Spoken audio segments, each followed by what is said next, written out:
Hello everyone, you guys are watching Snack Chats, and today we're doing something a bit different. Usually when we talk about shows, we usually like to spotlight one show at a time, but since we've been watching so much and have such a little time to record, we're going to be talking about 3 shows today: Panty and Stocking, DC Superhero Girls, and Glitch Techs. So just to start off the conversation, Panty and Stocking with Garter Belt. Woo! No, this is an older one. Yeah, this is a rewatch for me, but this is Jorilla's first time watching it. I've gotten so many people to recommend it to me, but yeah, I just never really had a medium to watch it. I'm surprised you ever watched it since we have Panty and Stocking in our usual background. Right there, right where everyone can see it.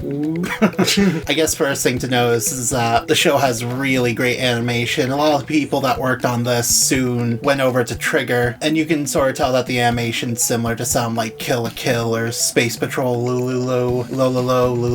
I forget the name. I thought it was a Trigger animated series, not... Nope, it was Gainax. Interesting. But you know the story, a lot of the Gainax people end up transitioning into Trigger. Yeah, well actually, I've never even really heard of Gainax. How about you tell me what they've done? They did Evangelion. I'm pretty sure there's the guys who are behind Gurren Lagann, and Google it. Lame. Anyways, continue. The show can have some really bizarre and strange style shifts. One of my personal favorite things is that whenever they defeat a monster, it's sort of a monster of the week type of thing. It cuts like a sort of monster movie explosion effect with a diorama. Either way, the style does shift a lot, where sometimes it looks like a flash animation, sometimes it looks like it's made traditionally. When I refer to style shifts, like sometimes the characters will look very anime-esque, and there's that one episode that just had more of a grittier, more down-to-earth anime style until like the very end.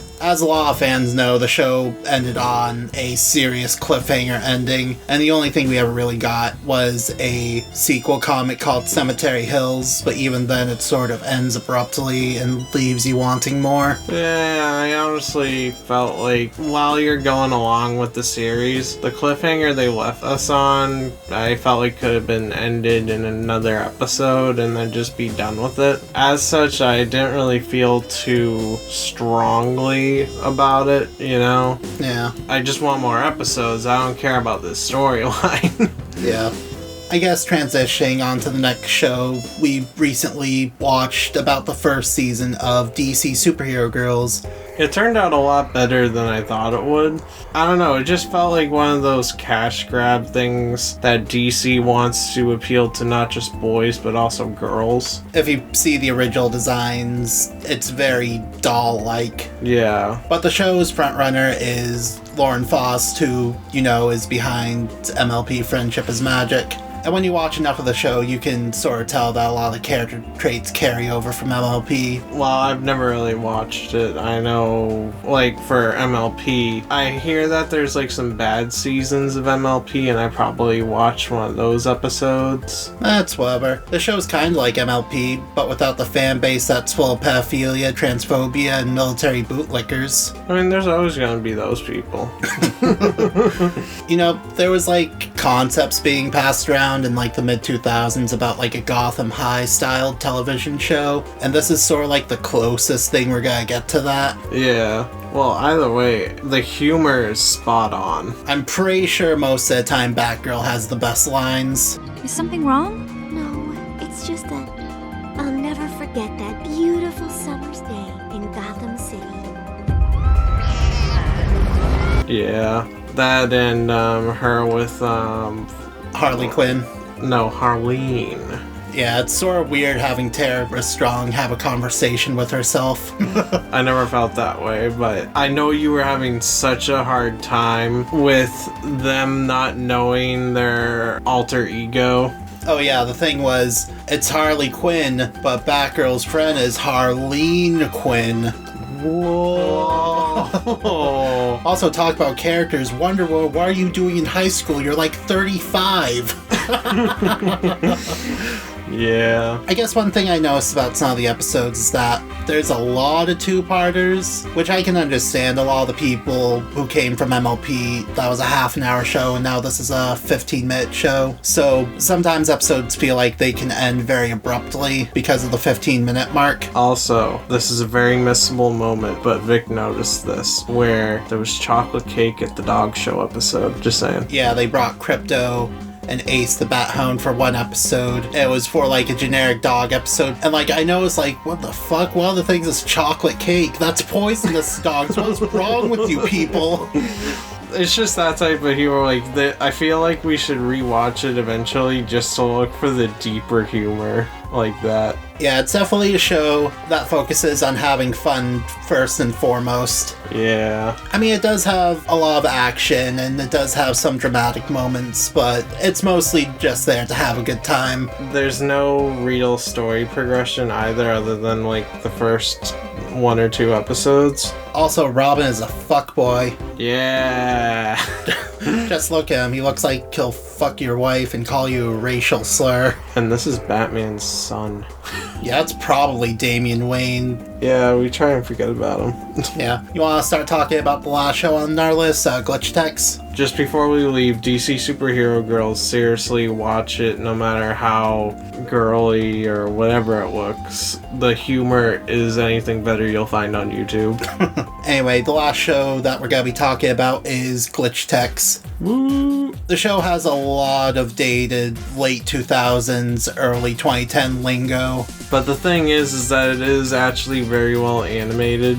And like it has a Rise of the TMNT look. I'm not sure if it has any of the same crew, but it does look kind of similar, especially in the later episodes. Yep. It's a whole series about Videos Game. Have you heard of Videos Game?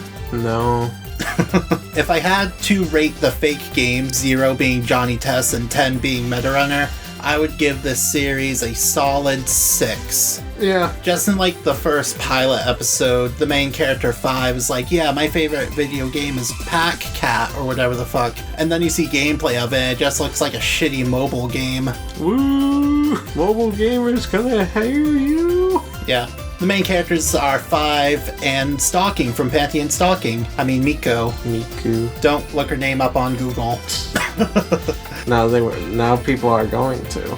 First few episodes I felt kind of meh, although I did like the feeling of a mid-2000s hero cartoon like Kim Possible, Jake Long, or that show that was exactly like Jake Long but wasn't. I forget the name. Juniper Lee. Yeah, it felt like at times they want to shoehorn in morals, and that sort of reminded me a lot of Monsterology Season 2 where they want to do a message before telling an entertaining story. Man, it just sounds like you really did not like this series. Well, I'm saying the first few episodes. I think later on in the series it gets much better. Especially with the Castlevania episode. Yeah, I feel like episodes where they actually enter the game are the better episodes. Like Joey said, the Castlevania parody episode, or the one where they're in the Final Fantasy knockoff. Also, one gripe I have about the Castlevania episode is that when they're traveling through it, they encounter a mini-boss that's undefeatable, and he's like, you can't defeat me. Then they try to defeat him, they can't. And then Five's like, wait, this is a puzzle. We literally can't defeat him.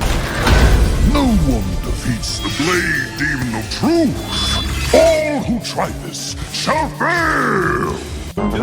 So the only way to defeat the Blade Demon was not to defeat it? He said it himself. All who try shall fail. Truth? I'm like, what the fuck sense does that make? That's just like average, like, trash talk. I wouldn't think that would mean he was actually undefeatable.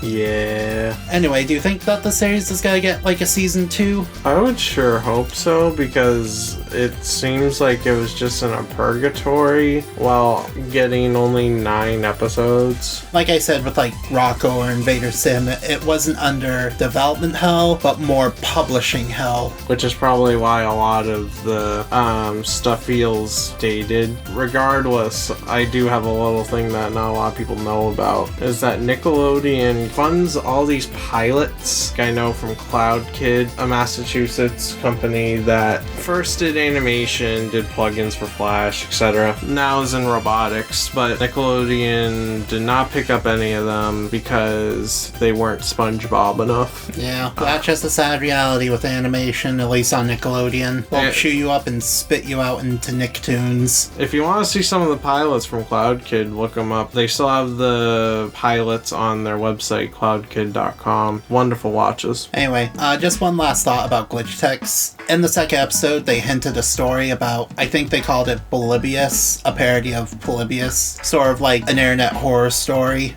Do you think if they do a second season, they'll go more story focused? I would hope so, because the thing is that it would be considered a Netflix thing. So, and you know, with Netflix people, they just binge everything. Thinking about it, the show is very episodic at the moment and isn't really like bingeable. Yeah, it was definitely made more for actual TV. Yeah. Didn't Netflix fund this as well? Like I have no idea. to like actually get it out of the woodworks? I think Nickelodeon Netflix has some sort of deal behind the scenes. I don't really know anything myself though. Right. That's that for Glitch Text. If you like this sort of video, just let us know. We might do more of these sort of roundups in the future. Before we head off, stay safe out there from the virus you cannot name or else you'll get demonetized. Really? Yep, so you guys have a good night, good morning, whatever. Please like, subscribe, comment, anything helps, and we'll see you later. Woo, be sure to eat them snacks while watching Netflix.